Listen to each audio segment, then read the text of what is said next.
Eu sou Ivan Lima e a partir de agora você vai conhecer todos os detalhes da chamada Revolta dos Anjos. Batalha que teve como resultado a expulsão de Lúcifer do paraíso e a sua transformação em Satanás, o temido, e em alguns casos até adorado, arqui-inimigo de Deus. Diferente do que muitos imaginam, o relato que conta sobre como Lúcifer, o mais belo dos querubins, se voltou contra a maior autoridade do universo, não está presente na Bíblia. Na verdade, as passagens que geralmente são usadas para descrever esse importante momento não falam diretamente sobre o anjo e usam de uma linguagem figurativa que exige uma boa dose de interpretação por parte do leitor. Sendo assim, a versão mais aceita dessa história é fruto de análises e estudos realizados por pesquisadores e teóricos da Bíblia. Porém, é claro que ela ainda pode ser contestada e debatida. Por isso, sinta-se livre para deixar a sua opinião aqui embaixo. Mas e aí? Você está preparado para conhecer a origem de Satanás? Se sim, é só continuar comigo. Bom, apesar de toda a sua história, a origem de Lúcifer é a mesma que a de todos os outros anjos, inclusive daqueles que continuam ao lado de Deus, como Gabriel e Miguel. O nascimento desses seres nos leva ao início dos tempos, quando, no segundo dia de criação, Deus fez surgir o céu e também a sua legião angelical. Seu corpo físico, sendo puramente espirituais, essas criaturas desempenhavam a função de mensageiros do Senhor. Antes de se tornar o representante de todo o mal existente no universo, Lúcifer viveu como um querubim e se destacava entre os seus iguais, graças à sua beleza e prestígio. Segundo diversos estudiosos, foi justamente essa distinção que levou o anjo à sua derrocada. As motivações verdadeiras por trás da revolta do querubim nunca foram confirmadas. Porém, existem algumas teorias que tentam explicar a decisão do anjo de se virar contra Deus. Alguns relatos indicam que Lúcifer teve ciúmes de uma nova criação do Senhor, os humanos. O querubim, apesar do seu posicionamento elevado entre os anjos, não teve a sua opinião consultada sobre o assunto e ficou irado ao descobrir que essas novas criaturas seriam criadas à imagem e semelhança de Deus. Honraria que foi negada aos seres angelicais.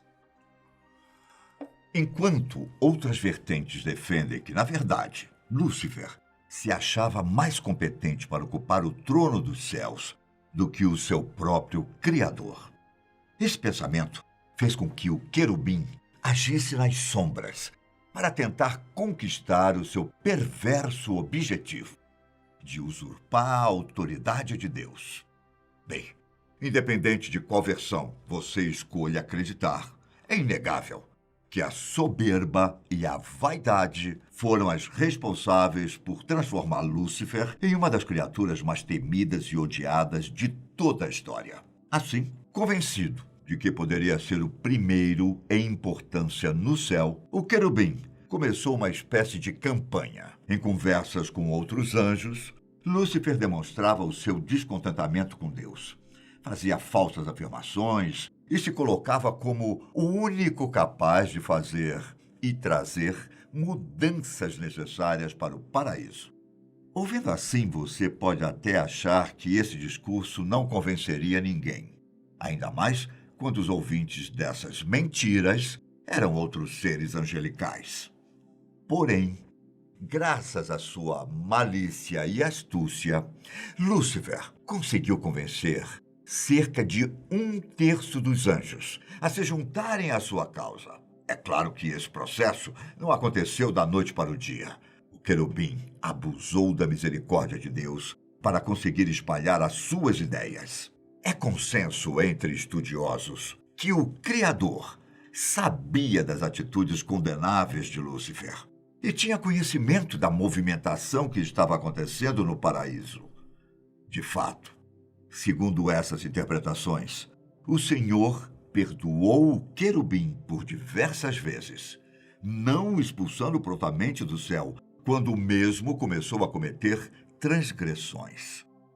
Inclusive, muitos defendem que apenas o amor e a sabedoria infinita de Deus seriam capazes de motivar essa decisão.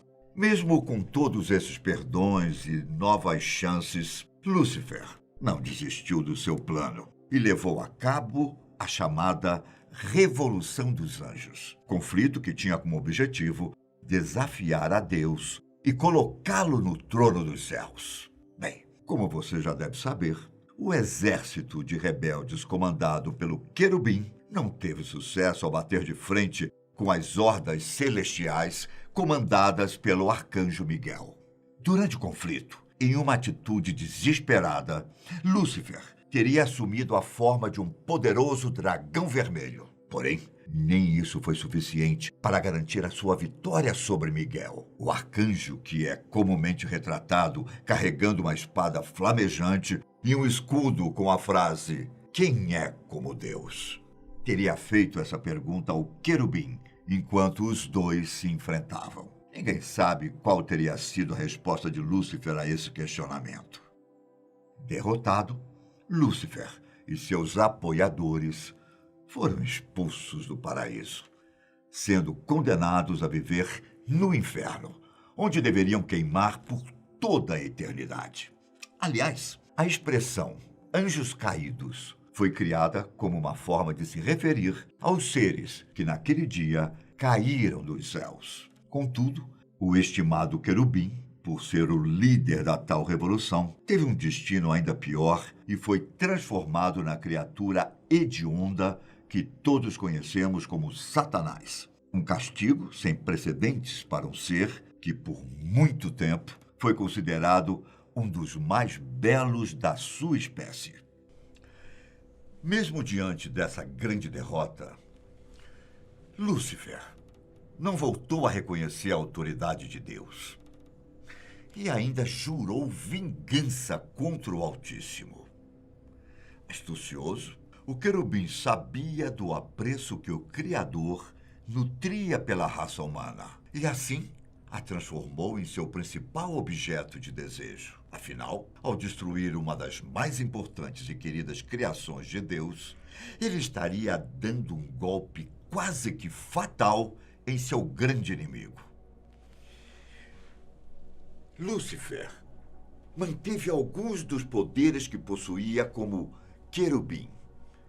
Inclusive, a sua capacidade de mudar de forma.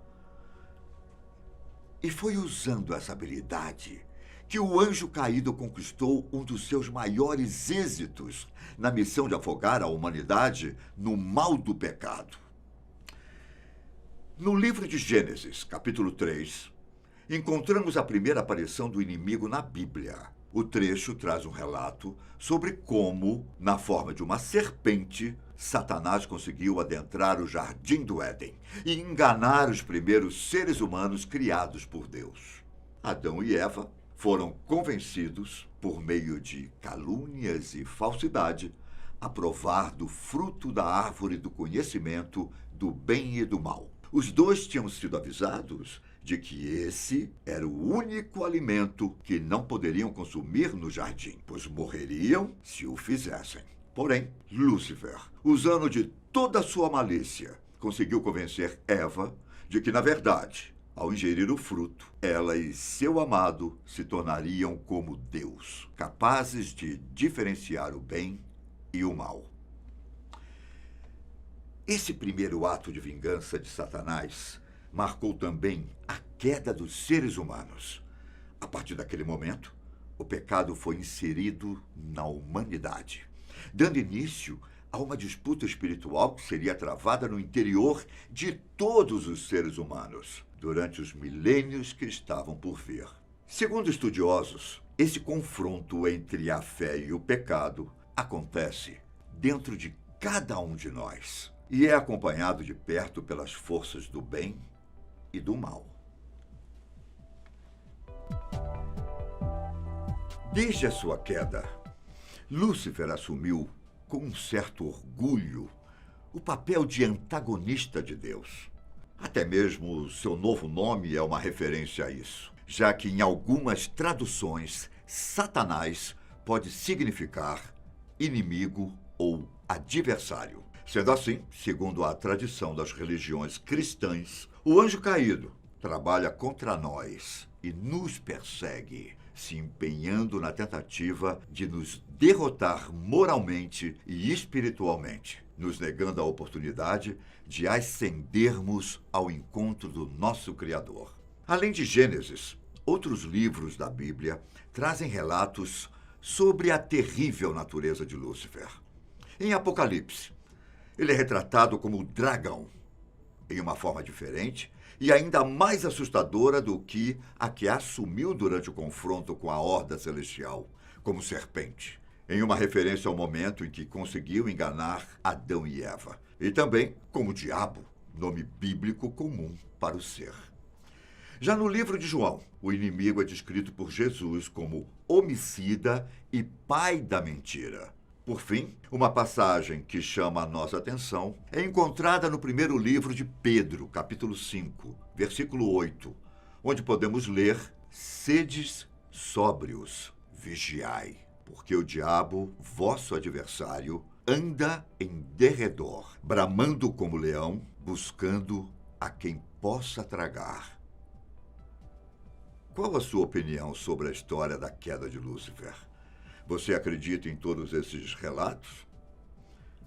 Não vê verdade nessas histórias? Quero ver a sua resposta aqui embaixo. Agradeço a sua companhia e te espero no próximo vídeo. Um forte abraço. Tchau.